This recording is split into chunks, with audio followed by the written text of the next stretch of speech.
સમીરભાઈ ડેમોસા, બળવંતભાઈ ઠાકોરભાઈ, સૌને નમસ્કાર. સૌને લડેંગે લડેંગે લડેંગે. જનાક્રોશ યાત્રામાં આજે કામદાર સંવાદની સાથે આપણે રેલી કાઢીને આવેદનપત્ર આપવાનું છે. ત્યારે આપણી વચ્ચે ઉપસ્થિત ગુજરાત પ્રદેશ કોંગ્રેસ સમિતિના પ્રમુખ અને જનસંવાદ તેમજ જનયાત્રાના પ્રણેતા અમિતભાઈ સાહેબ, વિરોધ પક્ષના નેતા તુષારભાઈ ચૌધરીજી, આપણા કરશનદાસ બાપુજી અને કિશનભાઈ, તમામ આગેવાન શ્રીઓ, આજે આપણે કામદારોના ન્યાય માટે આજે ત્રીજી રેલી કરવાની છે. કરવાના છે ને? કરવાના છે ને? બધા મજબૂત છે ને? અને અનંત પટેલને કોંગ્રેસ સાથે તો નીચે જ બેહવું પડે ને તાપમાં જ રહેવું પડે. પહેલે જ તમને વાત કરેલી ને, એવા છાયડામાં ઉભા રહેલા હોય ને એ ખુશની દવા તાપમાં જ જવાનું છે. આપણે કામદાર છીએ. આપણા લોહી અને પરસેવાની કમાણી પેલા માલિક લોકો કરે અને ભાજપ વાળાને કવર પહોંચાડે એવા માલિકોને બતાવવાનું તમારી કંપની અમારા લોહી પરસેવાથી ચાલે છે. અમે કંપનીના માલિકને સારી ગાડી વાપરવાનું આપીએ છીએ અને પપ્પેના છોકરાઓ વિદેશ ભણવા જાય છે. એ આપણી ખૂન પરસેવાની કમાણી છે.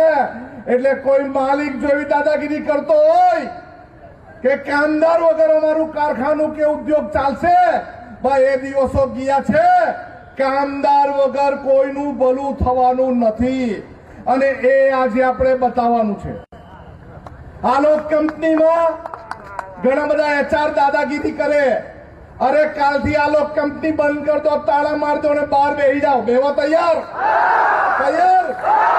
અરે આ ડેમોસા કંપની વાળા કેટલા દિવસથી લડે છે. એક દિવસ અમે ત્યાં કોંગ્રેસ સમિતિ ત્યાં જઈને બેઠી છે. તમારી સાથે રાત દિવસ અમે કોંગ્રેસ સમિતિ બેસવા માટે તૈયાર છે. તૈયાર છે? તમે તૈયાર છો? તૈયાર છો? અરે મેં વાત કરેલી તમને કે બેન, દીકરી, બૈરી બધાને લઈને આવવાનું, પરંતુ ખબર નથી આપણે હજુ છેલ્લી આર પારની લડાઈ લડવા તૈયાર નથી એવું લાગે. લડવાના છો ને? લડવા છો ને? આપણે લડવાનું આપણા માટે છે, આપણા પગાર વધારવા માટે છે, આપણને રેગ્યુલર કરે એના માટે છે, આપણને વ્યવસ્થા પૂરી પાડે એના માટે છે. કોઈ કામદાર ત્યાં અકસ્માતે મરી જાય તો એને પૂરતો પ્રમાણમાં પૈસા મળવા જોઈએ, પીએફ કપાવવું જોઈએ, એને પૂરતી ફેસિલિટી મળવી જોઈએ. અને જ્યાં સુધી ફેસિલિટી ન મળે, આખી કોંગ્રેસ સમિતિ તમારી સાથે છે. કોઈ બી ઉદ્યોગ વાળા માલિકથી ડરવાના નથી અને ગભરાવાના નથી.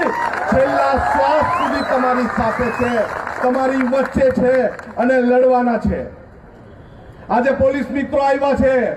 મારે કહેવાનું છે, ભાઈ તમે ભ્રષ્ટાચારની બનતી ટાંકીની તપાસ કરો. અમારા યુવક કોંગ્રેસના સાથી સાથે જો કોઈ દાદાગીરી કરી છે, જેલ ભરો આંદોલન કરશું. કોંગ્રેસ સમિતિએ ડીએસપી ની કચેરીને તાળા બી મારેલા છે.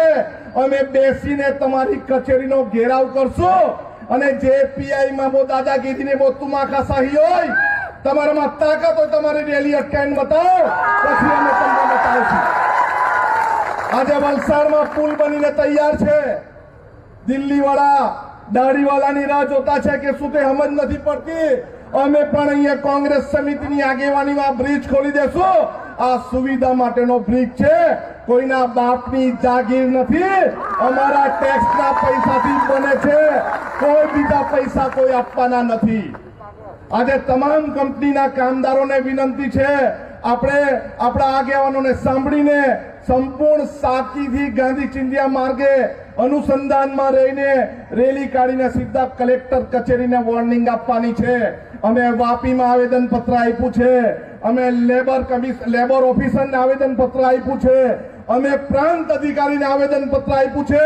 હવે જાડી ચામડીની સરકારને બતાવવા કલેક્ટરને આવેદન પત્ર આપવાના છે. કલેક્ટર 3 દિવસના જવાબ નહીં આપે તો કંપનીની બહાર બેસો. બધા તૈયાર છો? તૈયાર છો? હાથ ઊંચો કરો. છેલ્લે હાથ નથી ઊંચા થતા. હાથ ઊંચા કરીને કહો બધા તૈયાર છો? તૈયાર છો? સૌનો આભાર. જય જોહાર.